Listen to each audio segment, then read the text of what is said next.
जीवन में बहुत से आंधी तूफान आते हैं, समय का मौसम बदलता है, दुख सुख आते हैं, उतार चढ़ाव आते हैं, हानि लाभ होते हैं, बीमारी स्वास्थ्य आता है, अपने पराये हो जाते हैं, पराये अपने बन जाते हैं, सब कुछ मिल जाता है, सब कुछ खो जाता है, फिर सब कुछ मिल जाता है, सब कुछ बदलता है, परंतु जिसकी भक्ति नहीं बदलती है वह व्यक्ति बड़ा भाग्यशाली होता है, बहुत भाग्यशाली। इसको अनपायनी भक्ति कहते हैं। भक्त में दो चीजें होती हैं, श्रद्धा और सेवा। गुरु के प्रति श्रद्धा रखता है और जो बन पड़ती हो सेवा करता है। संत को भी बहकाने वाले मिलते हैं लोग। कोई कहता है अरे इस उम्र में तुम संत हो गए, ये तो उम्र तुम्हारी खेलने कूदने की उम्र थी। नौकरी करते, सर्विस करते, पैसा कमाते, विवाह करते, पत्नी लाते, बच्चे होते, पोता हो जाते, तब बाबा जी बन जाते तो ठीक भी था, अभी से तुम बाबा जी हो। न दुनिया को जाना, न दुनिया ने तुमको जाना, संसार में आए थे, संसार को भोगते थोड़ा। वो साधु अगर कच्चा साधु है तो इसका मन थोड़ा ललचाता है कि दुनिया में है जरूर कुछ, तभी तो ये बता रहा है। लेकिन सच्चा साधु है तो उसको पता है कि दुनिया में कोई सार नहीं। खग मृग किन्नर नाग नर दैत्यासुर समुदाय, युग युग में जे तरे ते सकल साध संग पाए। मंदालसा अपने पुत्र लरक को समझाती है, किसी भी युग को उठाकर देखिए, जिसका जिसका आत्मा भवसागर से पार हुआ है, उस साधु की संगत से ही पार हुआ है। इसलिए साधु को भी अपनी साधना में अटल होना चाहिए। किसी के बहकावे में मत आइए और किसी के कहने से अपने मन को डामाडोल मत कीजिए। संसार में 90% लोग ईर्ष्या की ज्वाला में जलते रहते हैं। 10% लोग ऐसे हैं जो प्रेम के अमृत से भरे होते हैं, और जो प्रेम के अमृत से भरे होते हैं वही लोग संसार में सुख पाते हैं। जो ईर्ष्या और द्वेष में जलते हैं वे पूरी जिंदगी दुख में बिताते हैं। जो दूसरों की उन्नति की शुभ कामना करता है उसकी उन्नति ये प्रकृति करने लग जाती है, और दूसरों के सुख के लिए जो खुश होता है उसके पास में कुदरत सुख पैदा कर देती है। और दूसरों के विकास को देख करके जो धन्यवाद देता है तो गुरुदेव की कृपा उस तक पहुंचती है, उसका भी विकास शुरू हो जाता है। इसलिए दूसरों के विकास में खुश होइए। ईर्ष्या और द्वेष, जलन और खलन, इससे अपने आप को मुक्त कीजिए।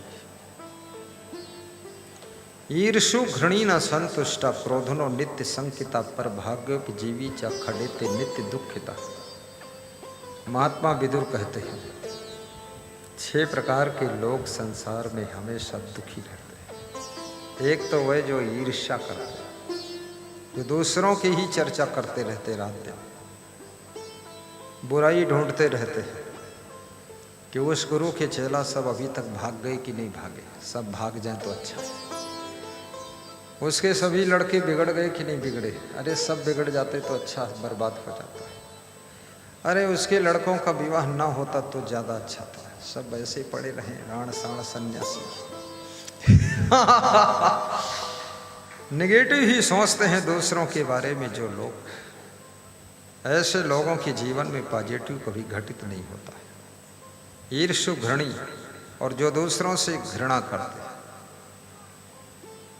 किसी को छोटी जाति समझकर, किसी को गरीब समझकर, किसी को साधारण समझकर, किसी को पैदल आया देख करके घृणा होती है, चलो हटो हटो। लेकिन नहीं, एक स्त्री 80 साल की बूढ़ी है। हमारे गुरुदेव पूज्य श्री क्षमादेव ये कहानी सुनाते थे, जीवित कहानी है, मुर्दा नहीं। हरिद्वार जाती है, कुंभ मेला हो रहा है, बहुत से साधु संतों के कैंप में जाती है। एक लौकी लेकर जाती है और चवन्नी लेकर जाती है, 4 आने पैसे। और महात्मा के सामने, महंत के सामने, मंडलेश्वर के सामने लौकी भेंट करती है और चवन्नी भेंट करती है। तो मंडलेश्वर देखता है लौकी, तो उसका मन थोड़ा खिन्न हो जाता है कि सेव संतरा भेंट करती तो ठीक भी था, ये लौकी किसी के घूरे पर लगी होगी तोड़ के ले आई। और चवन्नी और साधारण उसकी धोती है। कोई उस लौकी को स्वीकार नहीं करता है। चवन्नी भी लोग कहते हैं अरे तुम ले जाओ, यहाँ ठीक है, जरूरत है। पूरा मेला घूमने के बाद एक महात्मा, बड़ा महात्मा था, उसने लौकी हाथ में ले लिया और देखा, कहा वाह, और अपने भंडारी को दिया कि इसकी सब्जी मेरे लिए बनाना था। और चवन्नी भी लेकर कहा इसको जो है, उस समय चवन्नी में भी बहुत कुछ मिलता था। महात्मा ने कहा इस चवन्नी का घी ले आना तो मेरी रोटी में लगा था। उस महिला ने दंडवत प्रणाम किया, 80 साल की बूढ़ी स्त्री ने डोकरी में,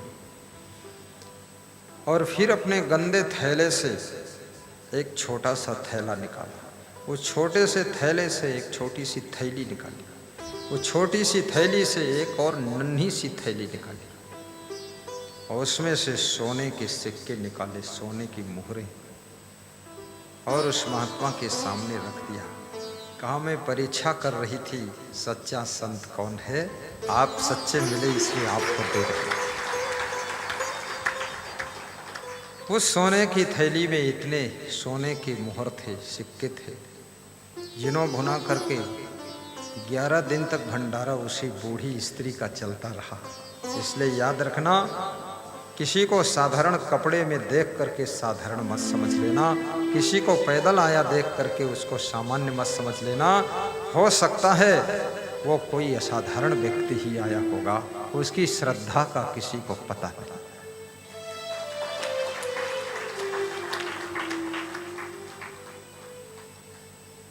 न संतुष्टा, तीसरी चीज जिसको कभी संतुष्टि नहीं। जब भोजन खाने के लिए बैठिए, जो भी थाली में आया है प्रसन्न होकर खाइए और संतुष्ट हो जाइए, मन को खिन्न मत करिए। जिस घर में रहते हो जब सोने के लिए जाइए तो संतुष्ट होकर सो जाइए, मन में किरकिरापन नहीं रहना चाहिए, फिर सुख मिलेगा। जो कभी कहीं भी किसी चीज से संतुष्ट नहीं होता है, उसके मन का दुख कभी मिटता नहीं। संतोषा मृत तृप्ता नाम तत्सुखम शांत चेतसाम नच तद्धन लुब्धा नाम इतश्च एतश्च धावता। शांतुल्यम तपो नास्ति न संतोषात् परम सुखम न तृष्णाया परो व्याधि नच धर्मो दया सम। नीतिकार कहता है संतोष से बड़ा कोई अमृत नहीं है। लेकिन संतोष का अर्थ ये नहीं कि काम ना करो, काम ना करना आलस्य है, ये संतोष नहीं है। संतोष का अर्थ है काम तो खूब करो, लेकिन काम करने का जो फल मिला है उसमें अपने मन को संतुष्ट करो, ये संतोष का अर्थ होता है। जैसे विद्यार्थी संतोष कर ले तो मुझे संतोष है, पढ़ने की क्या जरूरत है। पुलिस और मिलिट्री में भर्ती होने वाला नौजवान संतोष कर ले कि हमें संतोष है तो हमने दौड़ने की क्या जरूरत, लंबी कूद की प्रैक्टिस की क्या जरूरत है। ऐसा नहीं, लंबी कूद की प्रैक्टिस कीजिए, दौड़ की भी प्रैक्टिस कीजिए, ऊंची कूद की प्रैक्टिस कीजिए और पढ़ने के लिए पूरा लगन से जुट जाइए। उसके बाद जो रिजल्ट आता है उसमें मुस्कुर आइए कि यही हमारी मेहनत का फल है। काम ना करने से पहले जो संतोष है वो संतोष नहीं है, संतोष के पीछे छिपा हुआ आलस्य है। काम करो, मेहनत करो, फिर जो फल मिला है उसमें संतोष करो। और ऐसा संतोष भी नहीं कि आपके पास घर नहीं हो कहते हो संतोष है, नहीं, घर बनाने के लिए प्रयास करो। आपके पास गाड़ी नहीं है कहते हो हमको पैदल में ही संतोष है, नहीं, गाड़ी लाने के लिए भी प्रयास करो। प्रयास करना तुम्हारा कर्म है और जो प्रयास का फल मिलता है वो संतोष है। ईर्षु घृणीन संतुष्टा क्रोधनो नित्य संकिता, जिनको बहुत क्रोध आता है। मैं पूरे भारत देश में भ्रमण किया हूँ, बिहार में और राजस्थान में और महाराष्ट्र में और हरियाणा में। लोगों को थोड़ा जल्दी क्रोध आ जाता है। क्यों? क्योंकि ये लोग मिर्चा ज्यादा खा लेते हैं। शरीर तत्वों से बना और मिर्चा में ऐसे तत्व होते हैं जो आपके अंदर गुस्सा को बढ़ाते हैं, इसलिए थोड़ा मिर्चा भी कम खाइए। कितने लोग जो सब्जी दाल में मिर्चा पड़ा है वो तो पड़ा ही, अलग से भी 5 मिर्चा आधा फीट लंबे लेकर बैठते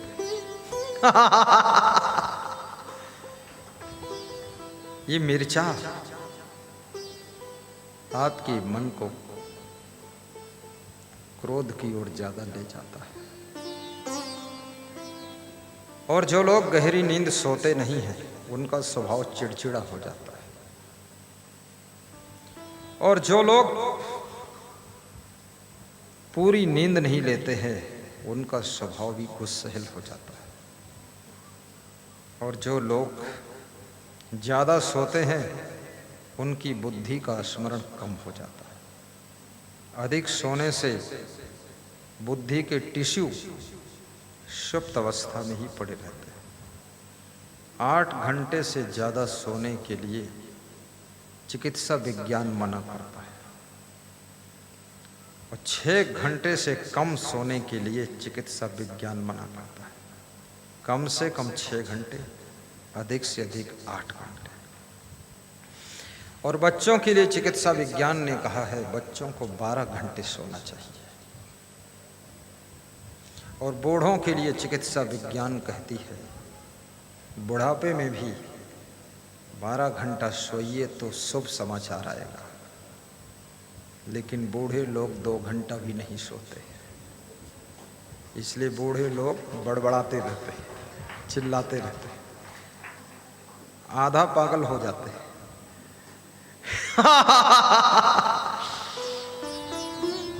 उत्तर प्रदेश के हमारे एक बहुत बड़े भक्त हैं, कह रहे थे गुरुदेव पिताजी के पीरियड में जितना धन था उसके 1 लाख गुना धन हो चुका है। पिताजी के पीरियड में एक कच्चा मकान था तो 5-6 पक्के बड़े बड़े मकान लखनऊ शहर में बन चुके। एक भी दुकान नहीं थी, अब 6-6 दुकानें हैं। लेकिन पिताजी को भयंकर क्रोध आ रहा है, गुस्सा आ रहा है। मैंने कहा किसके ऊपर आ रही? बोले लड़के तो सब चले जाते हैं बिजनेस में, तो माताजी बचती हैं तो उन्हीं के ऊपर टूट पड़ते हैं। तो मेरी माँ बहुत परेशान है उनसे। तुम्हारे ज्यादा क्रोध करने से तुम्हारी पत्नी जीवन संगिनी भी परेशान हो सकती है। ज्यादा क्रोध करने से तुम्हारे बच्चे भी प्रताड़ित हो सकते हैं। और याद रखना 60 साल की उम्र के बाद आपकी पारी समाप्त हो चुकी है। अब यदि आप कार्य करते हैं तो ये कार्य आप कृपा करके कर रहे हैं। आपकी कृपा है बच्चों के ऊपर, परिवार के ऊपर कर रहे हैं। बाकी अब टेंशन लेने का हक नहीं। 60 साल तक बहुत ले लिया, टेंशन चिंता सब कर लिया। अब थोड़ा मन को फ्री करिए। अब तुम्हारे नौजवान बच्चों की पारी प्रारंभ हो चुकी है और पोतों की पारी प्रारंभ होने वाली है। अब थोड़ा जीवन का आनंद भी लीजिए, बहुत हैरान मत हो।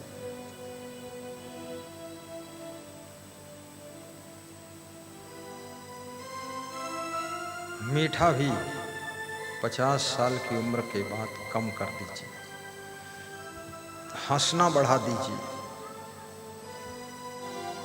अकेले पेड़ के नीचे बैठ करके हंसा करो, दूर तक हंसी की आवाज़ जाए, लोग पूछने के लिए आए क्यों हंस रहे थे, किसके साथ हंस रहे थे, तो उनको बता देना कि अपने साथ हंस रहे थे, खुद के साथ खुद को हंसी आ रही है। और इस संसार में हंसने के लिए भी बहुत सारी चीज़ें हैं जिनको याद करके तुम खूब हंस सकते हो, क्योंकि इस संसार में पागल ज़्यादा हैं लोग, उनको देख देख कर याद कर करके हंसो। और इस संसार में रोने के लिए भी बहुत उपाय है।